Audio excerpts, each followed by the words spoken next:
Sixer Nation, what up? We are getting to that point in the summer now where there's not too much going on. Of course, we're keeping our eyes on Summer League. Maybe a couple of those players could secure final roster spots, but overall, there's still one question lingering. One question remains.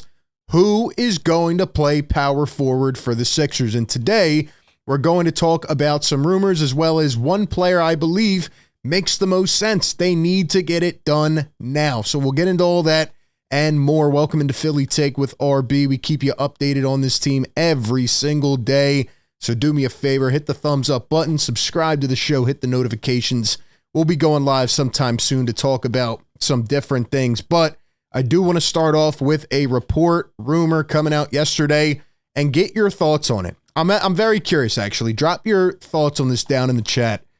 Breaking news, the state of New Jersey is making a serious push to convince the Sixers to move to New Jersey into a new arena that would be built in Camden, NJ, which is where their practice facility is, for people familiar with the discussions confirmed to ROI NJ.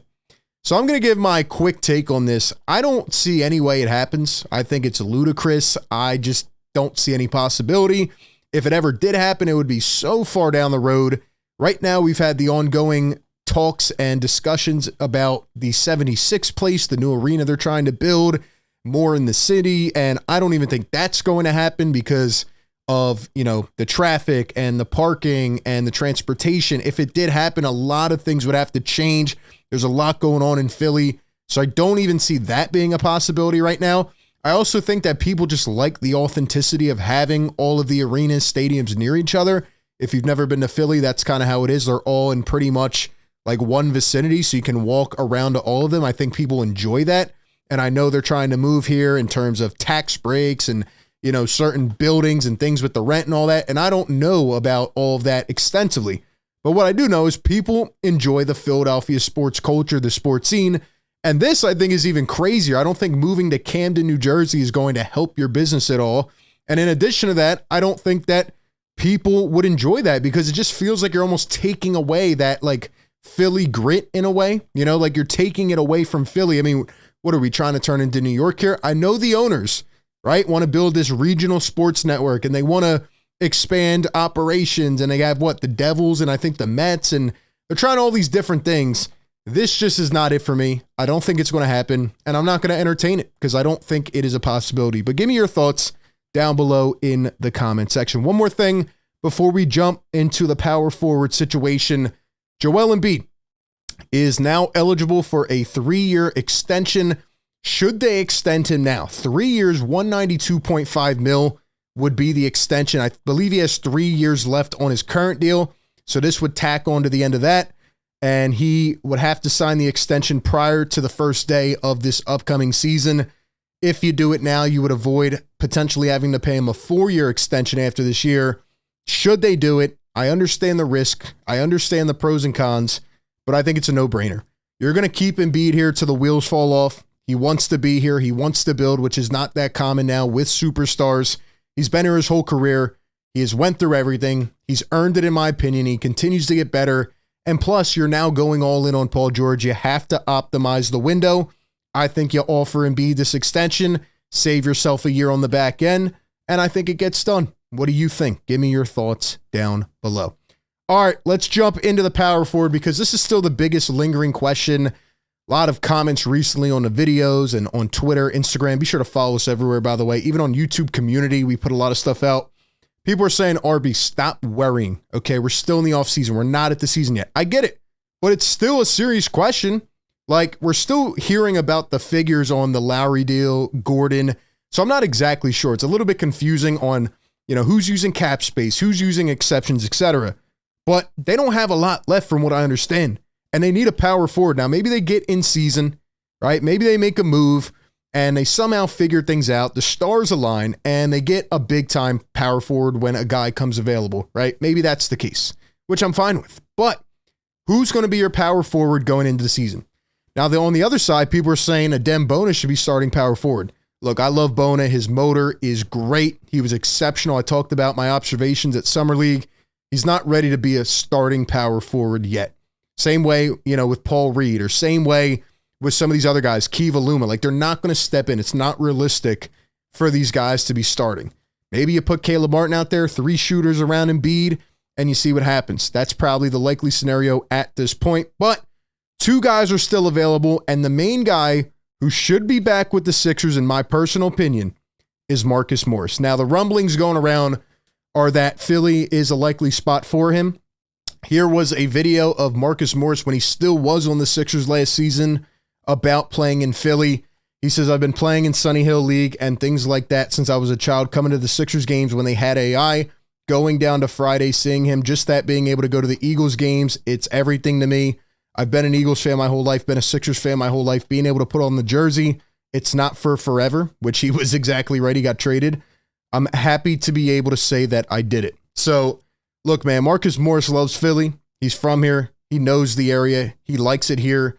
And a couple weeks ago, if you remember, I put out this power forward remaining free agent list, and obviously some of these guys are off the board now, but Marcus Morris's brother, Markieff Morris, actually replied to me and said, switch the list from top to bottom, just kind of advocating for his brother.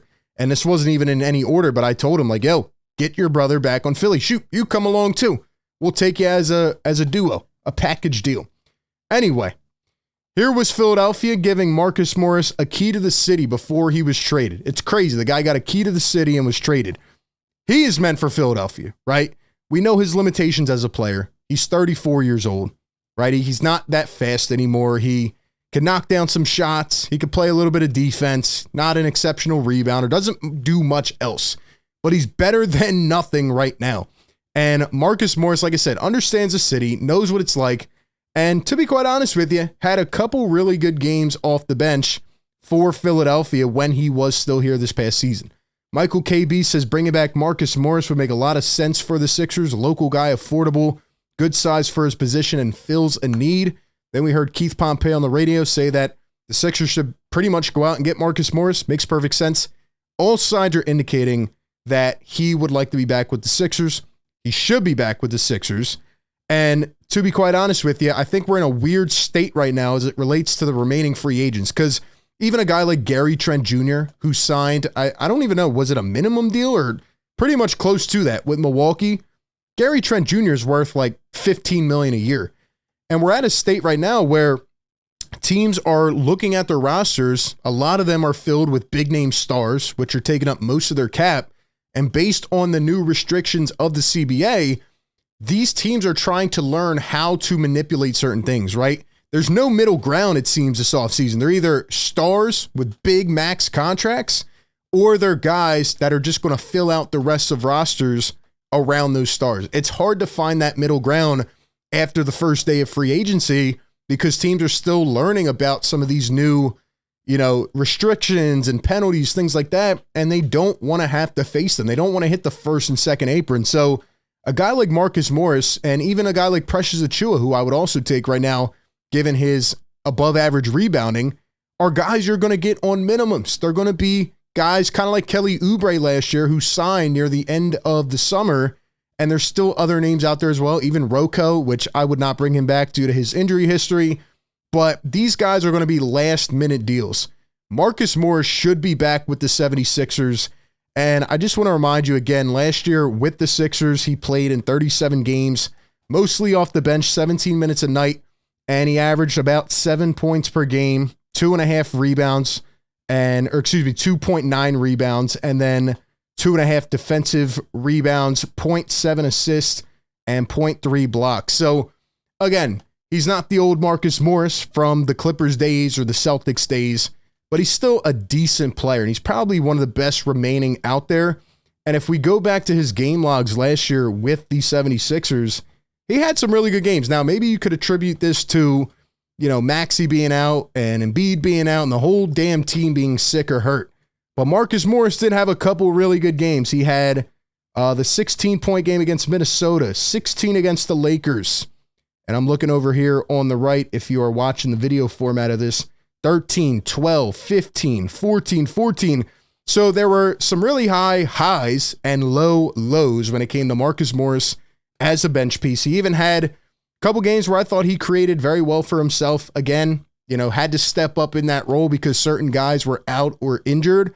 But as of right now, what's the better option? Do you go into the season with no power forward, or do you bring a guy back who, for the most part in his career, has shot pretty well from long range, can knock down shots, can defend at a decent clip, and just knows the city, is from here, enjoys it, and is still available and will probably be signed to a minimum contract? So really, that's my stance on Marcus Morris. Again, there's no perfect option left. You're probably going to be evaluating as you go into the season, but right now, why not go bring him back, especially if he wants to be here? So give me your thoughts down below. Who do you want to see at power forward for the 76ers this season? Appreciate everybody tapping in. Be sure to like, comment, and subscribe.